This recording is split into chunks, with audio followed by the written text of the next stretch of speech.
We came here to the study abroad office to see if they were advising students not to travel to Europe at this time, but they didn't want to speak with us. Temperatures are expected to be in the low 30s on Saturday night into Sunday morning. The National Weather Service has issued a freeze watch for the Columbia area, and that has some farmers a little worried these plants might not be here come Monday morning. Safety is a big reason for the upswing in truck sales. But Davis says being able to customize your truck with things like rims and lights is another reason why they're so popular.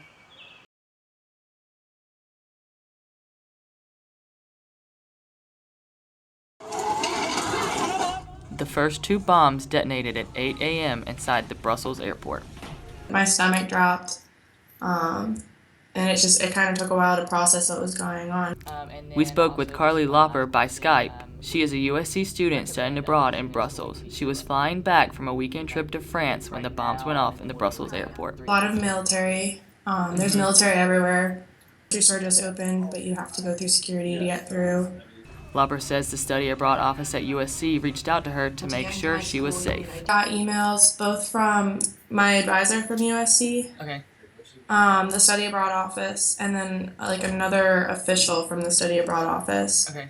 And all of them were just like, hey, check in, I hope you're okay. Lauper says that they then emailed her telling her all USC students in Belgium were accounted for and offered her counseling if she needed it.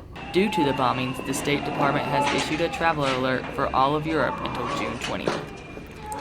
Although not a restriction, the State Department is urging Americans traveling to Europe to be extra vigilant when in public places. The State Department says terrorist groups have planned attacks and to stay away from sporting events, tourist sites, restaurants, and transportation hubs. We came here to the study abroad office to see if they were advising students not to travel to Europe at this time, but they didn't want to talk with us. Scott Farrand, a USC professor in the School of Journalism and Mass Communication, is planning a Maymester trip to Germany for multimedia students. What we'll do is probably restrain some of the activities we actually do and be a little more cautious than we do. Allie Blissett is a USC student who is going on that trip with Farrand. She says she feels safe knowing Farrand will be with her. And he truly feels like in Germany, they do already have a lot of safety precautions. There's always police out in the street. While Blissett may have had some concerns about heading to Europe, Lauper says she still recommends traveling abroad. But this stuff can happen anywhere, and you shouldn't let it stop you from living your life and doing what you want to do. Kevin Smarr, Carolina News. The Republican and Democratic primaries have moved on, but South Carolina is still feeling their economic effects. It gave the hotels and restaurants a lot of extra business that we weren't expecting. David Erbacher is the director of sales at the Hyatt Place Hotel in downtown Columbia. He said that the last 3 weeks were great for his hotel.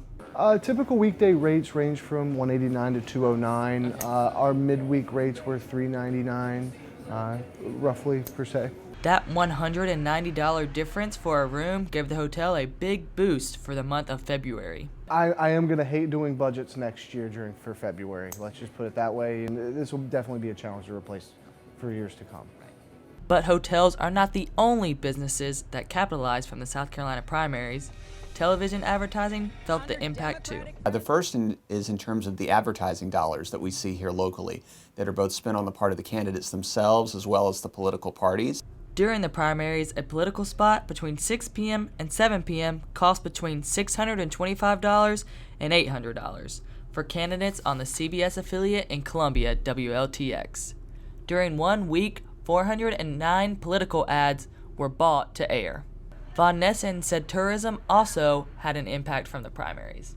Tourism may be the other in terms of the long-term implications, because to the extent that South Carolina gets additional promotional activity, that's going to generate long-run impacts as well as the short run. Von Nessen says that the major cities in South Carolina are seeing the most benefits. I would say that the benefits are going more towards the major metropolitan regions and the cities where the debates and town halls are occurring, because that's where most of the exposure is coming. But overall, the whole state is benefiting from the primaries. The candidates are spent a lot of time in more rural areas throughout the state, because we have to remember that they're looking to appeal to all South Carolinians. So I think most of the state benefits. Urbacher says football games might be fun, but he would choose a primary over football any day. Was it more impactful than a football game? My answer was yes. This is an extended period of time, so absolutely was a beneficial thing for the city of Columbia. The next primaries will be in 2020, but until then, it's back to work in South Carolina. Strawberry season has just started this week in Columbia. Here at Cottle Farms in Hopkins, strawberry seeds that were planted after the historic flood are just beginning to bloom. We probably would have lost our crop if we would have planted in early October or right when the rain was hitting, but luckily we missed it by a week. But while Hunter Bullock's crops have survived one disaster, he is now bracing for another. Temperatures are expected to be in the low 30s on Saturday night into Sunday morning. The National Weather Service has issued a freeze watch for the Columbia area, and that has some farmers a little worried these plants might not be here come Monday morning. Bullock says they will work all day Saturday to make sure the frost does not freeze and ruin their strawberries. It's very labor intensive. We have white sheets that we have in between every 9 rows, and we have to pull all the sheets and cover the entire 18 acres out here, and then we have these rock bags that hold on the sheets to keep the wind from blowing. Bullock says he is lucky to have never had a total crop loss from the frost. If we did frost and we would not cover them, then we would lose the majority, if not our entire crop. Bullock says that the weather is not always friendly to South Carolina farmers, but it's all a part of being a farmer. It's the risk of being a farmer. We're gamblers. And Bullock isn't gambling with this weather, hoping his strawberry season can last a little longer. Kevin Smarr, Carolina News.